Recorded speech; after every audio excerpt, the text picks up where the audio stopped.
আর এই মাসে বিশেষ গুরুত্ব বোঝাতে গিয়ে দুইটি রোজা রাখার কথা বলেছেন আমরা জানি, সেটা হচ্ছে 9 তারিখ এবং 10 তারিখ। এটা কি মাসের? আরবি মাসের 9 তারিখ এবং 10 তারিখ, অর্থাৎ আগামীকাল এবং তার পরের দিন শনিবার আর রবিবার আমাদের সকলকে রোজা রাখতে হবে ইনশাআল্লাহ। এই মাস হচ্ছে আমাদের 12টি মাসের মধ্যে গুরুত্বপূর্ণ একটি মাস, এবং 12টির মধ্যে 4টি মাস হচ্ছে গুরুত্বপূর্ণ, তার মধ্যে একটি গুরুত্বপূর্ণ মাস। এই মাসকে আরবিতে মুহররম মাস বলা হয়। ইংরেজি মাসের যেমন শুরু আছে নিউ ইয়ার বলে, বাংলা মাসের যেমন শুরুয়াত আছে পয়লা বৈশাখ বলে, তেমনই ভাবে হিজরি সনের প্রথম বছরের প্রথম মাস হিসাবে এই মুহররম মাসকে ধরা হয়। আর এটা আমার আপনার দাওয়াত দিন না, মাস না, এটা আল্লাহ তাআলা সূরা তাওবার মধ্যে আল্লাহ তাআলা আমাদের 12টি মাস দিয়েছেন। ওয়ামিনহা আরবাতুন হুরুমুন, আর তার মধ্যে 4টি মাস সম্মানিত মাস করেছেন। এই হুরুম শব্দ থেকে হারাম, আমরা হারাম মানে নিষিদ্ধ ভাববো না, কারণ আমরা জানি যে পবিত্র মসজিদকে আমরা বলি বাইতুল হারাম, অর্থাৎ আমরা যেখানে হজ করতে যাই সেটাকে হারাম বলি আমরা। তো হারাম মানে নিষিদ্ধ না, পবিত্র বা সম্মানের জন্য বলা হয়। তো এই মাসকে সম্মানিত করার জন্য আল্লাহর রাসূল আল্লাহ তাআলাও বলেছেন ও আল্লাহর রাসূলও বলেছেন বহু হাদিসের মধ্যে যে আল্লাহ তাআলা তোমাদের জন্য এই 12টি মাসের মধ্যে 4টি মাসকে সম্মানিত করেছে, তার মধ্যে একটি হচ্ছে মুহররম মাস। তো আমরা এই আশুরার রোজার ব্যাপারে আমরা একটু খবর নেব আজকে। একটু আগে আগে বসবেন, পেছনের মানুষগুলো জায়গা পাচ্ছেন, অথচ অনেক ফাঁকা আছে মধ্যে দেখতে পাচ্ছি। একটু পেছনের ভাইদের জায়গা করে দেবেন, এবং আগে থেকে এটা আমাদের মাথায় খেয়াল রাখতে হবে যে আগে যদি জায়গা থাকে আগে আমি ফাঁকা রাখবো না। এর আগেও বলেছে আপনাদের যে যত আগে আসবে আজানের তার তত বেশি সব বাড়তে থাকবে। এবার ধরে নিন আপনি আগে এসছেন কিন্তু আপনি পরে বসেছেন, কিন্তু যে পরে এসছে ফাঁকা জায়গার জন্য সে আগে চলে এসছে, তাহলে আপনার থেকে সে আগে চলে এলো। এই সুযোগটা আপনি দিবেন না তাদের, যারা পরে এসছে তারা যেন পেছেই থাকে। এই জন্য আপনারা প্রথম থেকেই কাতার সারিবদ্ধভাবে এবং জায়গা করে নিয়ে বসে যাবেন, যাতে বলতে না হয় যে আগে বসুন, পেছনের মানুষগুলো যেন একটু বসতে পায়, বারবার বলা হচ্ছে একই কথা। তো যাই হোক, আমাদের এটা খেয়াল রাখতে হবে। তো যেটা বলছিলাম যে আমাদের এই যে গুরুত্বপূর্ণ একটি মাস আমরা পেয়েছি এবং গুরুত্বপূর্ণ দিন আমরা পেয়েছি এর মধ্যে, সেটা হচ্ছে আশুরার দিন। এই আশুরার দিনকে বোঝাতে গিয়ে আমি বলেছিলাম যে আরবিতে যদি আমি সংখ্যা অনুযায়ী 1 2 3 বলে পড়তে যাই, তাহলে 10 নম্বরকে আশারা বলা হয়। ওয়াহিদুন ইসনানে আশারা বলতে বলতে আমি গত সপ্তাহে বলেছিলাম বলে আমি অত বিস্তারিত বলছি না, একটু তাড়াতাড়ি বলে দিচ্ছি যে এটা হচ্ছে আশুরার দিন, মানে হচ্ছে 10ম দিন। বাংলাতে 10ম দিন, আরবিতে আশারা, আশুরার দিন। এই 10 দিনে আমাদের রোজা রাখতে হবে। এটা কেমন ভাবে আমরা হাদিসে পাই, মুহাম্মদ সাল্লাল্লাহু আলাইহি সাল্লাম যখন হিজরত করে মদিনা গেলেন, মদিনা যাওয়ার পর মানুষদের দেখছেন যে তারা রোজা রেখেছে। মুহাম্মদ সাল্লাল্লাহু আলাইহি সাল্লাম বলছে, মা হাযাল ইয়াউম, এই দিনটা কিসের দিন? তখন সেই সময় ইহুদিরা বলছেন, মদিনাবাসীরা বলছেন, যারা রোজা রাখতো ইহুদিরা, তারা বলছে ইয়াউমুন আযীমুন, এই দিনটা হচ্ছে মহাদিন। মহাদিন কেমন ভাবে? ফিরাউনের হাত থেকে আল্লাহ তাআলা মুসা আলাইহিস সালামকে নাজাত দিয়েছিলেন এই দিনে। অর্থাৎ ফিরাউনের যখন বিশাল সৈন্যবাহিনীরা মুসা আলাইহিস সালামকে ধাওয়া করছিলেন, এবং এমন একটা পরিস্থিতির মধ্যে তারা এসেছিল যে সামনে বিশাল সমুদ্র নীল দরিয়া আর পেছনে বিশাল বাহিনী, কি করবে তাহা পাইরা। তার জন্য মানুষরা বলেছে, তার সঙ্গীরা বলেছিল যে আমরা হচ্ছে লামুদরাকুন, এখানে আমরা ধরা পড়ে যাব।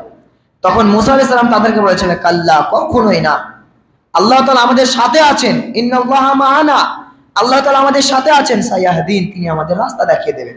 এই ঘটনা আমাদের সকলের জানা। মুসা আলাইহিস সালামকে আল্লাহ তাআলা রাস্তা দেখিয়ে দিলেন, বাতলে দিলেন। কিভাবে সে রাস্তা পেল? তার হাতে যে লাঠিটা ছিল, সে লাঠির মাধ্যমে আঘাত করতে বলা হলো নীল দরিয়ায়। আঘাত করার সাথে সাথে এই যে আমাদের এখন কম্পিউটারের যুগ, সেকেন্ডের মাধ্যমে যে কাজগুলো হয়ে যায়, ফোল্ডিং জিনিসগুলো, ফোল্ডিং সিঁড়ি দেখতে পাই, বা ফোল্ডিং আমরা অনেক কিছু দেখতে, সুইচ করা মাত্র রাস্তা বেরিয়ে যাচ্ছে বা সিঁড়ি বেরিয়ে যাচ্ছে, এরকম সিস্টেম। মারা মাত্রই দুই সাইডের পানি, মধ্যের পানি 2 সাইড হয়ে মধ্যে দিয়ে রাস্তা তৈরি হয়ে গেল। আজব একটা জিনিস। এটা হচ্ছে মুজিজা মুহাম্মদ মুসা আলাইহিস সালামের, বা অনেক নবীদের মুজিজা থাকে, এটা হচ্ছে মুসা আলাইহিস সালামের একটা মুজিজা। মারা মাত্রই সাথে সাথে রাস্তা হয়ে গেল, এবং আমরা সেই ঘটনা জানি যে কিভাবে তিনি নাজাত পেলেন এবং ফিরাউনকে কিভাবে সেখানে নীল দরিয়ায় গরক করে দিলেন, ডুবিয়ে দিলেন। তো এই খুশিতে ইহুদিরা রোজা রাখতেন। একটা বিশাল মহৎ দিন মুহাম্মদ সাল্লাল্লাহু আলাইহি ওয়াসাল্লাম বলেন। মুহাম্মদ সাল্লাল্লাহু আলাইহি ওয়াসাল্লাম এই কথা শোনার পর বলছেন, আমরাই তো হচ্ছি নাহনু আউলা, আমরাই তো হচ্ছি সবচেয়ে উত্তম মানুষ এদের মধ্যে থেকে যে মুসা আলাইহিস সালাম আমরা ভালোবাসি এবং নাহনু আহাক্কু আমাদের প্রতি বেশি হক আছে, তো আমরা কেন রোজা রাখবো না? আমরাও খুশিতে রোজা রাখবো। তাই মুহাম্মদ সাল্লাল্লাহু আলাইহি সাল্লাম সাথে সাথে বললেন, এই সাথীরা তোমরা শুনে রাখো, সুমু, আজকের দিনে তোমরা রোজা রাখো। তখন সাথে সাথে এই সাহাবেরা বলতে লাগলো, এই ঘটনা আমি আরেকবার বলেছি এর আগেও, সাহাবেরা সকলে বলতে লাগলো, ইয়া রাসূলুল্লাহ, এটা কিভাবে সম্ভব? আপনি তো সর্বদা ইহুদিদের মুখালিফ করতে বলেন, আপনি তো সর্বদা ইহুদিরা যা করে তার উল্টো করতে বলেন, আজকে তারা রোজা রাখছে তা আপনি রোজা রাখতে বলছেন? তখন বলছে, ও ঠিক আছে, তাহলে তোমরা এই দিনে রোজা রাখবে, কিন্তু তার মুখালিফ, তাদের উল্টো করার জন্য তোমরা 9 তারিখ রোজা রাখবে। এই যে মুহররম মাসের 9 তারিখ রোজা রাখা, এই 9 তারিখ হচ্ছে ইহুদিদের মুখালিফ, ইহুদিদের উল্টো করার জন্য। আর মুহাম্মদ সাল্লাল্লাহু আলাইহি সাল্লাম খুশি প্রকাশের জন্য, মুসা আলাইহিস সালামের জন্য খুশি প্রকাশের জন্য মুহাম্মদ সাল্লাল্লাহু আলাইহি সাল্লাম বলেন 10 তারিখ রোজা রাখবে। তাহলে 10 তারিখের রোজা মুসা আলাইহিস সালামের নাজাতের খুশির জন্য, আর 9 তারিখের রোজা, আরবি মাসের আমি কথা বলছি, 9 তারিখের রোজা এটা হচ্ছে ইহুদিদের মুখালিফ করার জন্য। তার জন্য মুহাম্মদ সাল্লাল্লাহু আলাইহি সাল্লাম নিজে রোজা রেখেছেন এবং সাহাবাদেরকে বলেছেন। কিন্তু মুহাম্মদ সাল্লাল্লাহু আলাইহি সাল্লাম এটা বলে দিয়েছেন, যদি আমি বেঁচে থাকি, যদি আমি সামনের বছর বেঁচে থাকি, তাহলে ইনশাআল্লাহ 9 তারিখও রোজা রাখবো এবং 10 তারিখ তো রেখেইছি। এটা মুহাম্মদ সাল্লাল্লাহু আলাইহি সাল্লামের আশা ছিল, কিন্তু আল্লাহ তাআলা ভালো জানেন, আল্লাহ তাআলা তাকে আর রাখেননি, ইন্তেকাল করেছিলেন। তো আল্লাহর রাসূলের যে আশা এবং নির্দেশ বলার ভঙ্গিমা, এই থেকে আমরা বুঝতে পারছি যে তাদের মুখালিফ করার জন্য 9 তারিখ এবং 10 তারিখ আমাদের দুটো রোজা রাখতে হবে। এই রোজার ফজিলত কি? এই রোজার ফজিলত সম্পর্কে বলেছিলাম, এই রোজার ফজিলত হচ্ছে 1 বছর পূর্বের গুনাহ মাফ হয়ে যাবে। আমাদের উঠতে বসতে কত গুনাহ হয়, ক্ষমা চাওয়ার মতো আমরা সময় পাই না। অনেকে ভাবি যে বয়স হবে তখন আমরা সময় ধরে মসজিদে যাব এবং মসজিদে আমরা নামাজ পড়ে নেব, তখন আমরা মাপ চেয়ে নেব, কিন্তু আমাদের সে সময়টুকু আসে না।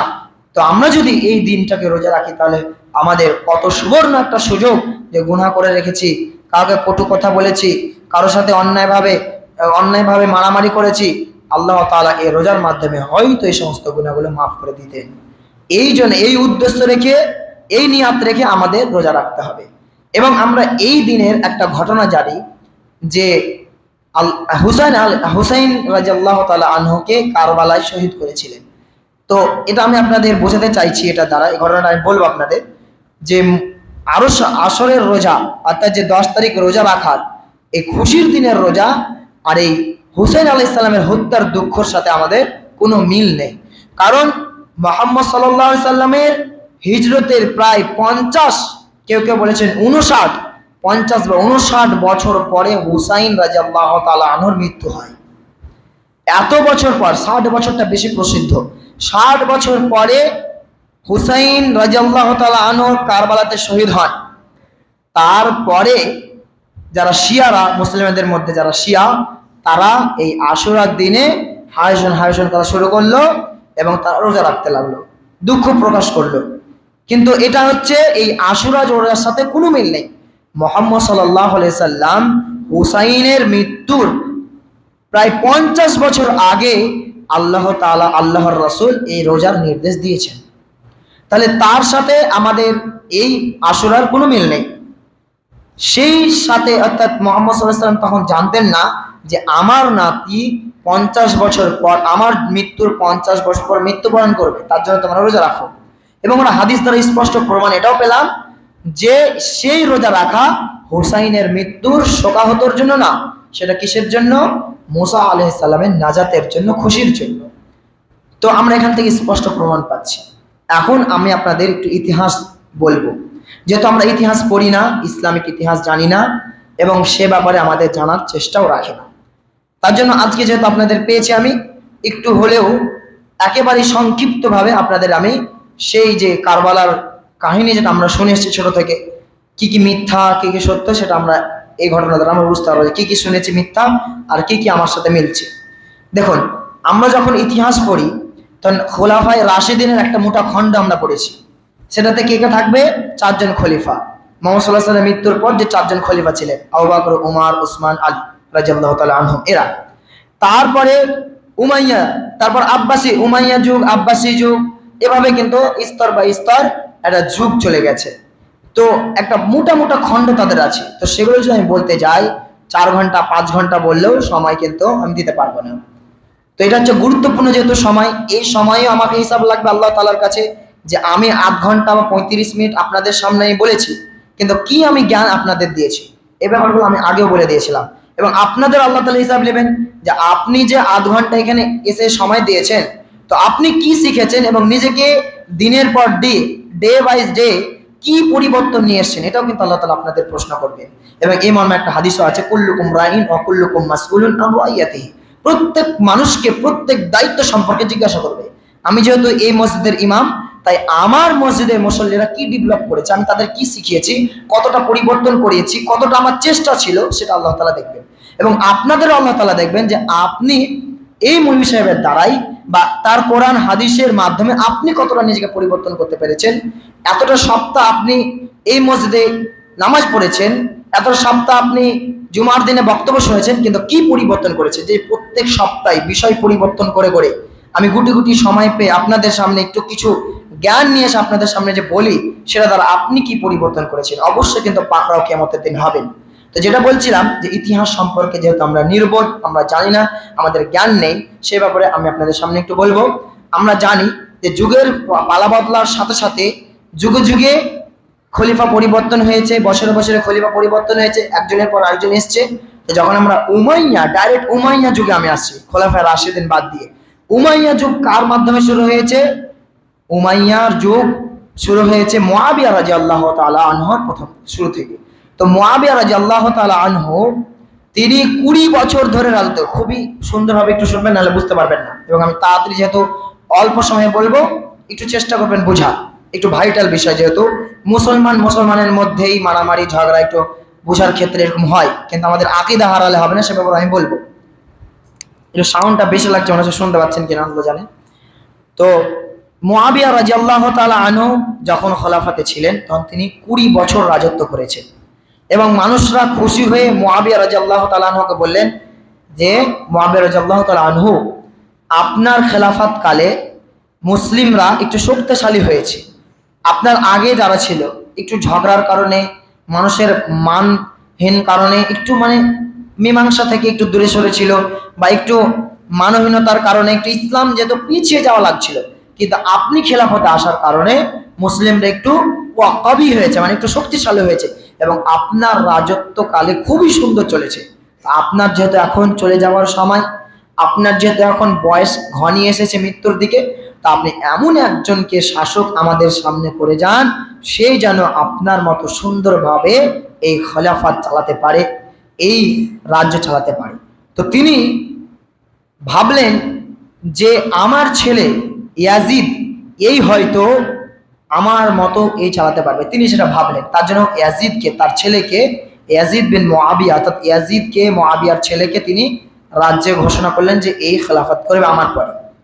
কিন্তু সেই সময় আরো বেশি ভালো ভালো জ্ঞানী মানুষ ছিল, যেমন ইবনে উসমান ছিল, ইবনে আব্বাস ছিলেন, উসমানের ছেলে আব্বাসের ছেলে রাদিয়াল্লাহু তাআলা, তারা ছিলেন।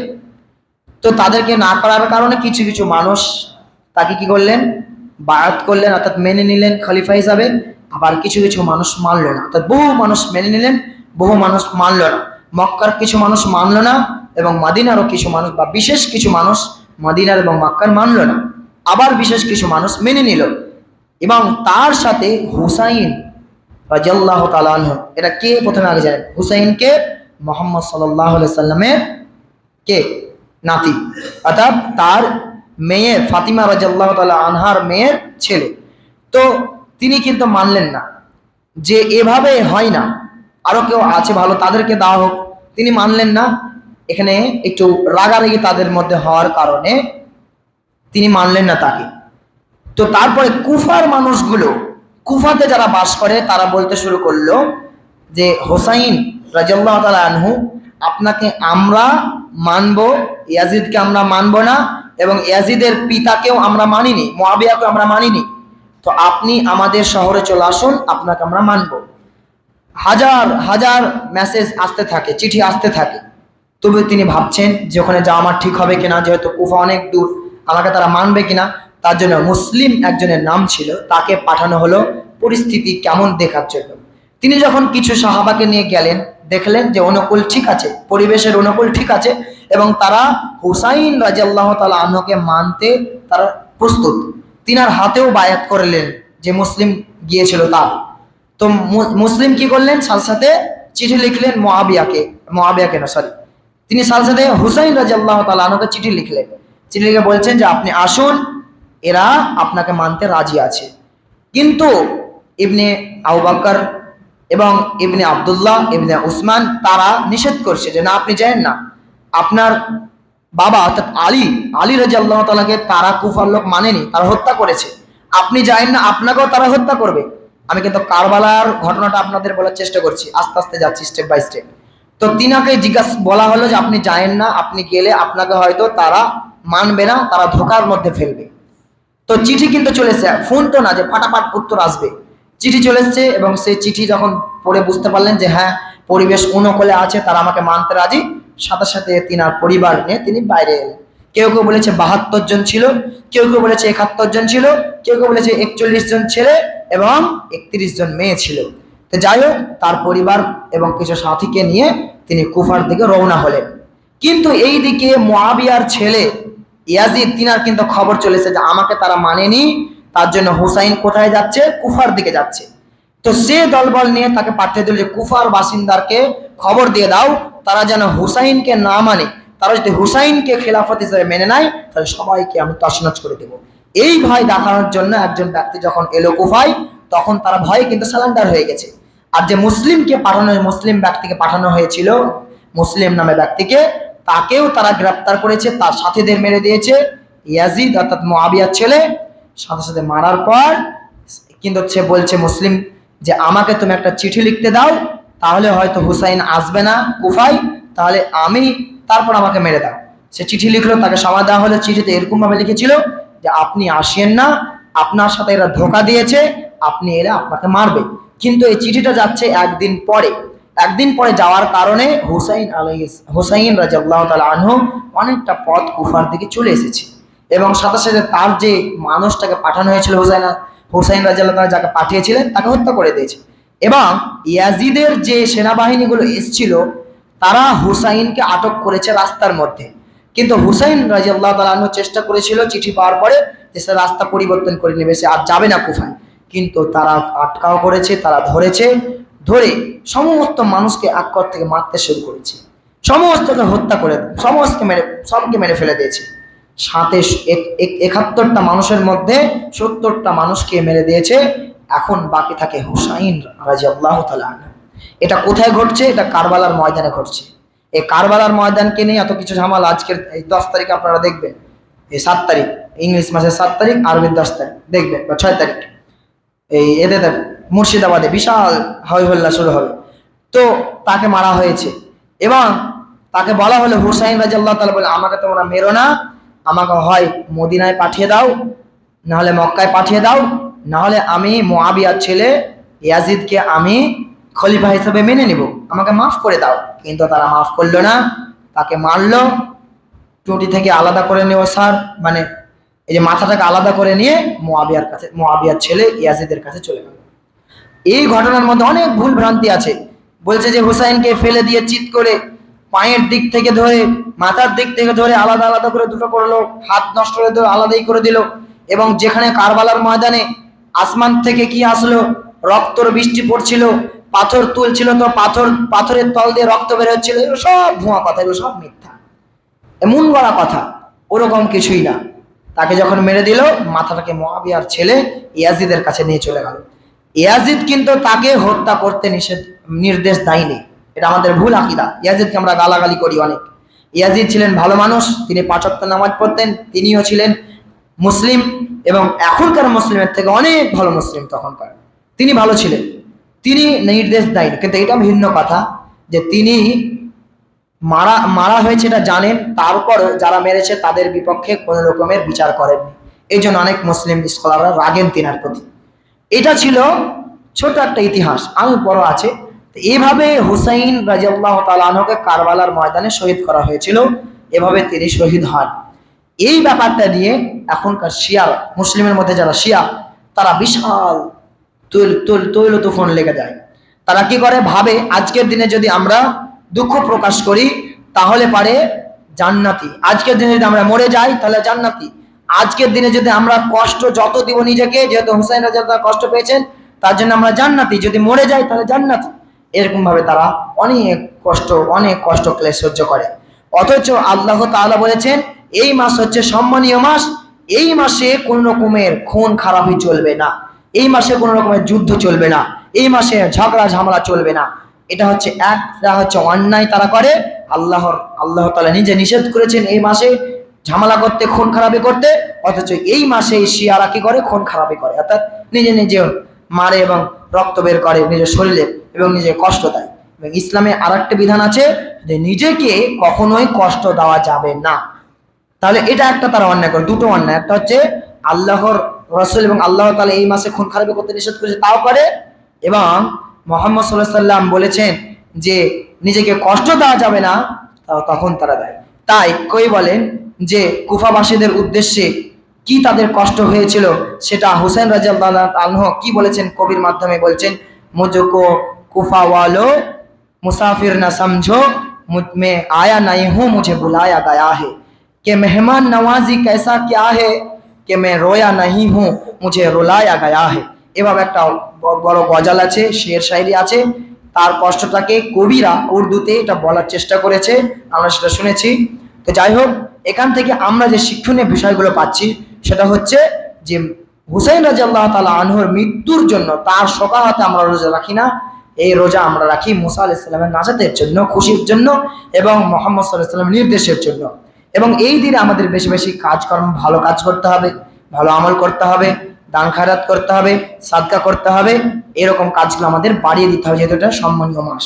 যাই হোক, বলার অনেক কিছু, কিন্তু সময়ের সাথে যেহেতু আমরা বাধা, বেশি কিছু বলতেও মানে সময়ের বাইরে কিছু বলাও ঠিক না। তো আল্লাহ তাআলার কাছে এই দোয়া, এই দাবি রাখি, হে আল্লাহ তুমি আমাকে এবং আমাদের সকলকে সঠিকভাবে এই দিনকে পরিচালনা করার এবং এই দিনকে আমাদের আমল করার রূপে তুমি তৈরি করে নাও এবং সেই রূপ আমাদের তৈরি করো, সেই তৌফিক দান করো, আমিন। এবং আমাদের যে সামনে আমরা 4 তারিখ এবং 5 তারিখ এবং 6 তারিখ আমরা পাচ্ছি, অর্থাৎ শনিবার এবং রবিবার, সেই দিনে আমাদের রোজা রাখার তৌফিক দান করো, আমিন। আমাদের মহল এরকম নেই, কিন্তু আমরা দেখেছি তামিলনাড়ুতে বা চেন্নাইতে যারা আছেন তারা দেখবেন, যারা ইসলামিক যারা ভালো তারা ইফতারের জন্য ইনভাইট করে, যেমন রমজানে আমরা ইফতারের জন্য ইনভাইট করি, এর মুহররমের 2 দিন ইনভাইট করে ইফতার করায়, মসজিদে ইফতার হয়, কিন্তু আমাদের এখানে নেই প্রচলিত। যদি আমরা কেউ চাই তাহলে করতে পারি, অনেক নেকি। এবং আমরা ফ্যামিলি মিলে সহ পরিবারে আমরা রোজা রাখার চেষ্টা করব, এই রোজার বিশাল ফজিলত রয়েছে। আল্লাহ তাআলার কাছে অবশেষে এই দোয়া, হে আল্লাহ তুমি আমাকে এবং আমাদের সকলকে, আমার মুসল্লিদেরকে জান্নাতি বাসী হওয়ার তৌফিক দান করো, আমিন। ওয়া মা আলাইনা ইল্লা আল বালাগ। আল্লাহুম্মা সাল্লি আলা মুহাম্মাদিন ওয়া আলা আলি মুহাম্মাদ কামা সাল্লাইতা আলা ইব্রাহিম ওয়া আলা আলি ইব্রাহিম ইন্নাকা হামিদুম মাজিদ। আল্লাহুম্মা বারিক আলা মুহাম্মাদিন ওয়া আলা আলি মুহাম্মাদ কামা বারাকতা আলা ইব্রাহিম ওয়া আলা আলি ইব্রাহিম ইন্নাকা হামিদুম মাজিদ। আসসালামু আলাইকুম ওয়া রাহমাতুল্লাহি।